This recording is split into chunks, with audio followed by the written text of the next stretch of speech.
నమస్తే welcome to Veda TV. ప్రస్తుతం నేను దిల్షునార్ లో ఉన్నాను. దిల్షునార్ లో ఇక్కడ నిరుద్యోగుల కోసం ఎప్పటి నుంచో పోరాటం చేస్తున్న నవీన్ పట్నాయక్ అయితే ఉన్నారు. వారితో మాట్లాడే ప్రయత్నం అయితే చేద్దాము. నమస్తే అండి. నమస్తే. అంటే ఈ మధ్య మీడియాలో బాగా కనిపిస్తున్నారు. కేటీఆర్ సభలలో కూడా కనిపించారు. తర్వాత టిఆర్ఎస్ అటు కవితక్క మీటింగ్లలో కూడా కనిపిస్తూ ఉన్నారు. సో ఏంటి అసలు ఏం జరుగుతుంది? అంటే ఆల్రెడీ మీకు నోటిఫికేషన్ అనేది విడుదల చేశారు కాబట్టి వాటి మీద ప్రిపేర్ అవ్వకుండా ఇంకా ఎందుకు రోడ్డెక్కుతున్నారు? సో నోటిఫికేషన్ ఆల్రెడీ వచ్చింది కదా, ఇంకా మీరు ఎందుకు పోరాటం చేస్తున్నారు అంటున్నారు కదా. నోటిఫికేషన్లే వచ్చింది కానీ ఉద్యోగాల నోటిఫికేషన్ రాలే. అంటే ఈ లాజిక్ ఏంటంటే 19,000 పోలీస్ నియామకాలు మేము జరుపుతామని చెప్పేసి మనకు సివి ఆనంద్ గారు అన్నారు, డీజీపీ గారు. కానీ కేవలం 5,000తోనే ఉద్యోగాలు ఇస్తామని చెప్పేసి రేవంత్ రెడ్డి గారు అన్నారు. అప్పటి నుంచి మేము ఈ పోరాటం అనేది అప్పుడు మొదలైంది.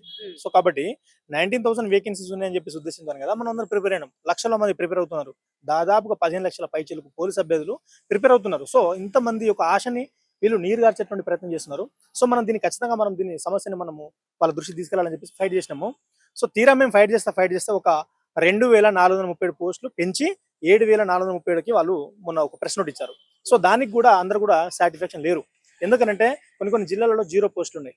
రోస్టర్ పాయింట్ చూసుకుంటే ఒక్కొక్క కేటగిరీలో అంటే సింగిల్ డిజిట్ పోస్టులు ఉన్నాయి. సో కాబట్టి ఎవరికి కూడా జాబ్ వచ్చేటువంటి అవకాశం లేదు ఇందులో. సో ఇప్పుడు మేమేం ప్రధానంగా 2 సమస్యలు ఉన్నాయి.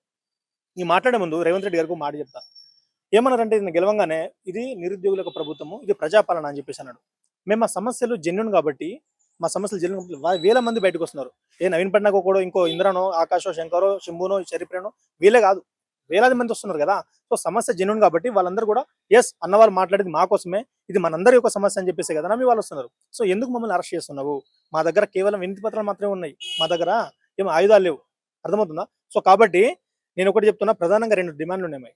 19,000 ఖాళీలు ఉన్నాయని మీరే అన్నారు. సో కాబట్టి అది ఖచ్చితంగా ఈ యొక్క ప్రశ్నని బ్యాక్ తీసుకొని 19,000తో నోటిఫికేషన్ రావాలి. అదేవిధంగా వయోపరిమితి చాలా ముఖ్యమైనటువంటి అంశం ఇది. ఈ వయోపరిమితి అంటే వీళ్ళు ఎట్లా ఆశ పెట్టించాలంటే 2022లో వచ్చిన నోటిఫికేషన్ పోలీస్ నియామకాలు ఇప్పటిదాకా రాలే, ఒక నోటిఫికేషన్ రాలేదు. ఇప్పుడు 2026 ఎండింగ్ వచ్చింది కదా. సో 4 ఇయర్స్ అంటే నియర్లీ 5 ఇయర్స్ ఇంకో డిసెంబర్ వస్తాయి.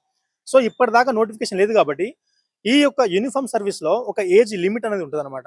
సో ప్రభుత్వం అనేది చేసిన తప్పుల వల్ల నిరుద్యోగి యొక్క భవిష్యత్తు మేము దెబ్బ కొట్టదు. ఎందుకంటే అది మీ యొక్క తప్పును మీరు సరిదిద్దుకోవాలి.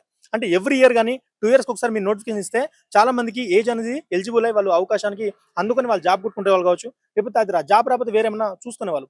సో మీరు 4 ఇయర్స్ దాకా నోటిఫికేషన్ ఇవ్వకుండా ఏజ్ పెంచుతున్నామని చెప్పేసి 2024 ఫిబ్రవరిలో వీళ్ళు ఒక 31 జీవో తీసుకొచ్చారు. నేను ఇప్పుడు అదే ప్రింట్అవుట్ తీసుకొని వచ్చిన.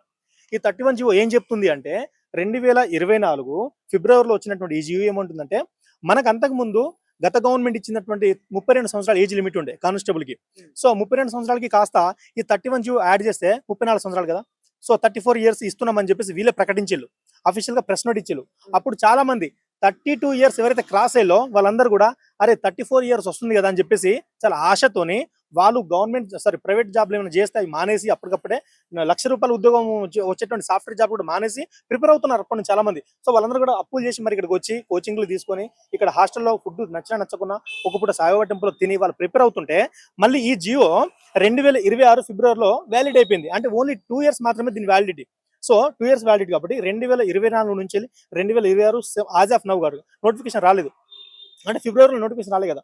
సో కాబట్టి ఈ జియో ఇచ్చినట్టు ఇచ్చి దీనికి విలువ లేకుండా 0 చేసి పడేసిళ్ళు. సో ఈ జియో పీరియడ్ లో ఒక నోటిఫికేషన్ రాలేదు కాబట్టి ఇప్పుడు ఏం చేసిల్లంటే మళ్ళీ దీని ప్లేస్ లో ఈ 81 జియో తీసుకొచ్చి 87 జియో తీసుకొచ్చిల్లు. ఇది 87 జియో. అంటే ఇప్పుడు 31 జియో వ్యాలిడ్ అయిపోయింది కదా, దాని ప్లేస్ లోకి ఈ 87 జియో తీసుకొచ్చి ఇప్పుడు ఈ జియో ఏమంటుందంటే లేదు నేను 34 సంవత్సరాలు నేను ఇయ్యను, 2 సంవత్సరాలు తగ్గించి నేను 32 సంవత్సరాలు ఇస్తాను ఈ జియో చెప్తాంది. అంటే మీరు ఎవరిని మోసం చేస్తారు? అంటే మా బతుకులతో ఆడుకుంటున్నారు లేదా? మాకు మీరే ఆశ కల్పించిల్లు,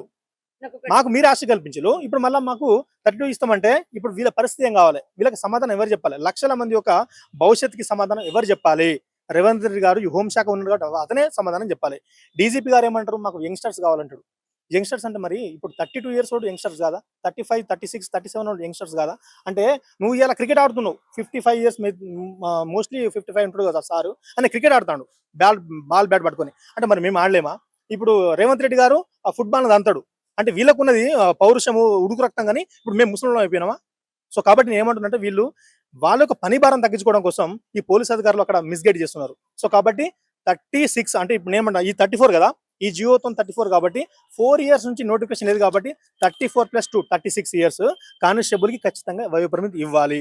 ఎందుకు అడుగుతున్నా అంటే వాళ్ళ గవర్నమెంట్ కర్ణాటకలో ఉంది. వాళ్ళు మొన్నటి వరకు 35 ఇయర్స్ పెంచిల్లు ఏది పోలీస్ కానిస్టేబుల్ కి, మళ్ళీ 3 ఇయర్స్ పెంచి 38 ఇయర్స్ అక్కడ ఇస్తున్నారు. మరి వాళ్ళని చూసినా మీరు స్ఫూర్తి చెందాలి కదా. ఇక్కడ ఉన్న తెలంగాణ బిడ్డలు మీకోసం మరి ముఖ్యంగా కొట్లాడిన వాళ్ళు వీళ్ళంతా కూడా, అంటే కాంగ్రెస్ ప్రభుత్వం రావాలి అధికారంలో అని చెప్పేసి మీకోసం ప్రచారం చేసిన వాళ్ళు వీళ్ళంతా కూడా. సో కాబట్టి మీరు వీళ్ళకి ఏం న్యాయం చేస్తున్నారు? జస్ట్ అవకాశం మాత్రమే. సో ఈ ఏజ్ పెంచడం వల్ల కూడా గవర్నమెంట్ కి లాభం తప్ప నష్టం లేదు. నేను అది ప్రూవ్ చేయాలా? ఎట్లా అంటే ఫర్ ఎగ్జాంపుల్ ఇప్పుడు 32 ఇయర్స్ మాత్రమే మీరు ఇచ్చి నోటిఫికేషన్ ఇస్తే ఒక 10 లక్షల మంది అప్లికేషన్ చేసుకుంటారు. కానీ మీరు ఈ ఒక 36 ఇయర్స్ ఇస్తే కనుక ఒక 15 లక్షల నుంచి 20 లక్షల మంది అప్లికేషన్ చేసుకుంటారు. అంటే నీకు 150 నుంచి 200 కోట్ల రెవెన్యూ నీకు వస్తుంది గవర్నమెంట్ కి. అర్థమవుతుందా? అప్లై చేయడం వల్ల. సో అవకాశం మాత్రమే ఇస్తున్నావు. ఆ అవకాశం వల్ల నీకు 100 కోట్ల రెవెన్యూ వస్తుంది. మరి నువ్వు అవకాశం ఇచ్చిన ప్రతి ఒక్కరికి జాబ్ వస్తా అంటే ప్రతి ఒక్కరికి రాదు. ఎందుకంటే ప్రిలిమినరీ ఎగ్జామ్ ఉంటుంది. అది నువ్వు నెగిటివ్ మార్క్స్ ఇస్తున్నావు 1/5 అనుకుంటా. సో నెగిటివ్ మార్క్స్ పెడుతున్నావు. చాలా మంది అందులో ఫిల్టర్ అవుతారు. అప్పుడు కనుక నువ్వు ఏజ్ రిలాక్సేషన్ ఇచ్చిన ఒక అభ్యర్థి ఆ ప్రిలిమ్ టెస్ట్ కనుక డిస్క్వాలిఫై అయితే నీ గవర్నమెంట్ క్వశ్చన్ చేయడు. ఎందుకంటే అతని యొక్క ప్రొటెక్షన్ మీద అతను ఆధారపడి ఉంటాడు. ఎస్ నేను చదవలేకపోయినా, నాకు మార్కులు రాదు కాబట్టి నేను డిస్క్వాలిఫై అయిపోయినా, సో గవర్నమెంట్ తప్పలేదని చెప్పేసి నీ మీద పాజిటివ్ కన్సర్న్ తోనే ఉంటాడు. కానీ నువ్వు ఏజ్ రిలాక్సేషన్ ఇవ్వకుంటే మాత్రం నీ మీద పగ పెంచుకుంటాడు. ఒక నాగుపాము అయితే ఒక మనిషి ఎట్లా పగబడతావు అట్లా పగతోనే ఉంటారు. ఓట్లు ఎప్పుడు వస్తాయి, ఇతనికి నేను ఎప్పుడు నేను వ్యతిరేకంగా ఓటేయాలని చెప్పి ఎదురు చూస్తారు. కాబట్టి నీకు ప్రతి ఒక్కరు కూడా నీకు చెప్పాలంటే నీకు ఆ ఓట్ బ్యాంక్ తగ్గుతుంది. కాబట్టి మీ మంచి కోరి చెప్తున్నాను, ఖచ్చితంగా ఏజ్ రిలాక్సేషన్ ఇచ్చి మరికొన్ని పోస్టులు పెంచి మీరు నోటిఫికేషన్ ఇవ్వండి. మీ అందరూ కూడా మళ్ళీ మంచి పేరు వస్తుంది. మీకు పాలాభిషేకం మేమే చేస్తాం. ఇప్పుడు మీరు అంటున్నారు కదా పోరాటం ఎందుకు చేస్తున్నారు నా వినని మీరు అంటున్నారు. మీరు కనుక మేము అన్నట్టుగా 19,000 ఖాళీ భర్తీ చేసి వయోపరం తీయండి, పాలాభిషేకం ఇవాళనే చేస్తాం. మేము ఎక్కడి నుంచి కొట్లాడామో అదే పేద ఫ్లెక్సీ కట్అవుట్ కొట్టించి పాలాభిషేకం మేము చేస్తాం. జనరల్ గా చెప్పండి, మీరు ఎప్పటి నుంచి ప్రిపేర్ అవుతున్నారు ఇదే పోలీస్ నోటిఫికేషన్స్ రావాలి అని చెప్పి? గత నోటిఫికేషన్ లో కానీ ఇప్పుడు ఎన్ని ఇయర్స్ అవుతుంది? ఎస్, ఇప్పుడు మా విషయానికి వస్తే మీకు కూడా తెలుసు ఆ విషయం ఏంటంటే జియో నంబర్ 46 అది 2022 వచ్చిన నోటిఫికేషన్. మేము చాలా సార్లు ప్రజా దర్బార్కి వచ్చినాము. మీరు కూడా అప్పటి నుంచి మా బయట తీసుకున్నారు. ఎందుకంటే ఆ జియో వల్ల మేము జాబ్ పొందిన వాళ్ళం కూడా ఆ జియో మమ్మల్ని ఆ జాబ్ రాకుండా చేసింది. దానికి ముఖ్య కారకుడు ఎవరు అంటే వివి శ్రీనివాసరావు అనే టిఎస్ఎల్ బోర్డు చిన్న ఆంధ్ర వ్యక్తి. అతను తీసుకొచ్చినటువంటి ఒక దొంగ ఆ యొక్క జియో వల్ల మేము మెరిట్ మార్క్స్ సాధించి కూడా వాళ్ళ జాబ్కి మేము దూరం అయిపోయినాం. కాబట్టి మేము అప్పుడు ఎట్లా అన్యాయం అయిపోయినాం కదా. సో ఆ జియో నంబర్ 40 బాధితులకు న్యాయం చేస్తామని చెప్పేసి రేవంత్ రెడ్డి గారు కావచ్చు, ఇంకా ఉన్నటువంటి మినిస్టర్ అందరూ కూడా మీరు రండి, మీరు మా కోసం ప్రచారం చేయండి, మేము ఎప్పుడైతే 10లో వస్తామో వెంటనే ఆ జీవో రద్దు చేసి మీకు జాబ్లు ఇస్తామన్నారు.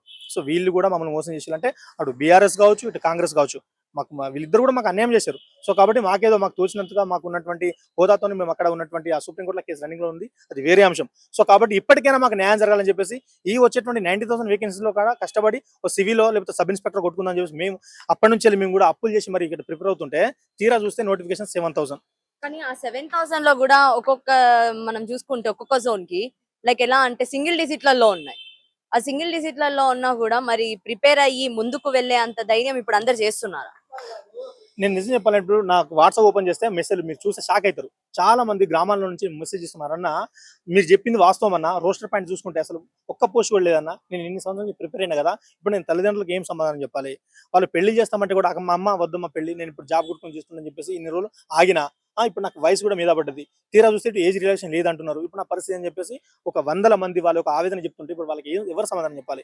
మేము చెప్పినటువంటి ఇందాక మిత్రులు చెప్పినట్టుగా మాకు తోచిన మోటివేట్ మేము చేస్తున్నాం. ఎందుకంటే జాబ్ ఒకటే కాదు, మనం బతకడానికి ఇంకొన్న సోర్సెస్ ఉన్నాయని చెప్పేసి ఏదో మన స్థాయిలో మనం చెప్పి వాళ్ళను ఆపుతున్నాం. కానీ చాలా మంది తీవ్ర బాధలు ఉన్నారు. కాబట్టి రేవంత్ రెడ్డి గారు నిజంగా మిమ్మల్ని వ్యక్తిగతంగా దూషించడానికి మాకు ఎలాంటి అవసరం లేదు. ఎందుకంటే మీరేమో మాకు పగ కాదు, మా గిట్టు పక్కన మీ గట్టి లేదు. మీకు మాకు పంచాయతీ పెట్టుకోవడానికి మీ పొజిషన్ ఏదైతే ఉందో అది రాజ్యాంగం కల్పించింది. ఆ పొజిషన్ మాత్రం మేము క్వశ్చన్ చేస్తున్నాము. మీరు ఉన్నటువంటి ఆ పొజిషన్ లో మీరు అందరి గురించి మంచిగా మీరు ఆలోచన చేయాలి. ఇప్పుడు 19,000 మొత్తం నోటిఫికేషన్ ఒకటిసారి ఇస్తే ఏమవుతుందంటే కొంతమంది ఏమంటున్నారంటే దఫల వారిగా ఇస్తారని చెప్పి సీతక్క అంటున్నట. సీతక్క దఫల వారిగా చేయడానికి ఇది ఇందిరమ్మ ఇల్లు కాదు, అర్థమవుతుందా? ఇది ఒక వ్యక్తి యొక్క వయో పరిమితి కనుక ఒక్కసారి ఎక్స్టెండ్ అయిందంటే మళ్ళీ రారు. సో కాబట్టి మళ్ళీ బ్యాక్ రాదు ఏజ్ అనేది. సో కాబట్టి మీరు ఉన్నటువంటి 90 మొత్తం ఈ యొక్క పాలసీ అంటే ఇది ఒక పాలసీ ఏంటంటే అందరికి ఒక సమన్వయం చేసే పాలసీ. నేను ఇందిరమ్మ ఇల్లు కదా, ఇప్పుడు 50 మందికి ఇస్తా, నెక్స్ట్ దఫాలో ఇంకో 50 మందికి ఇస్తా అని చెప్పేసి మీరు అట్లా ఆ స్కీమ్లో దీన్ని అంటగట్టకండి. ఇది వేరు, ఇది ఒక భవిష్యత్ సంబంధించింది. సో కాబట్టి ఖచ్చితంగా మీరు దీన్ని వెనక్కి తీసుకొని మీకు ఉన్నటువంటి మీ దగ్గర ఇంటెలెక్చువల్ టీం ఉంది కదా, వాళ్ళు మిమ్మల్ని మిస్గైడ్ చేస్తున్నారు. వాళ్ళతో చెప్పండి ప్రాపర్ గా, ఎందుకు అందరికి సమానం చేస్తే ఏమవుతుంది? ఇప్పుడు 90,000 ఇస్తే మీకు ఏమవుతుంది? ఏం ఖర్చు కాదు. సో కాబట్టి 2 సంవత్సరాల ప్రాసెస్ జరుగుతుంది. మీరు అసలు మాకు సాలరీ కూడా ఇవ్వరు. అప్పటి వరకు మీ కాంగ్రెస్ పదవి మొత్తం అయిపోతుంది, మళ్ళీ ఎలక్షన్ కూడా పడుతుంది, మాకు తెలుసు ఆ విషయం. సో కాబట్టి మీరు ఇచ్చేదో ఇంకొక 1-2 మంత్స్ లేట్ అయినా పర్లేదు, మీరు సమయం తీసుకోండి, డిసెంబర్లో ఇవ్వండి, నో ప్రాబ్లం. కానీ 19 ఏళ్ళతో భర్తీ జరగాలి. వయోపరిమితి నేను చెప్పినట్టుగా కానిస్టేబుల్కి 36 సంవత్సరాలు ఇవ్వాలి, ఎస్ఐకి 38 సంవత్సరాలు ఇవ్వాలి. ఇట్లా ఇస్తే అందరూ కూడా హ్యాపీగా ఉంటారు. వాళ్ళందరూ కూడా మళ్ళీ మీకు పాజిటివ్గా ఉంటారు. మీ అందరూ కూడా మళ్ళీ ఎలక్షన్లో ఓటేసేటువంటి అవకాశం మీకు ఉంటుంది.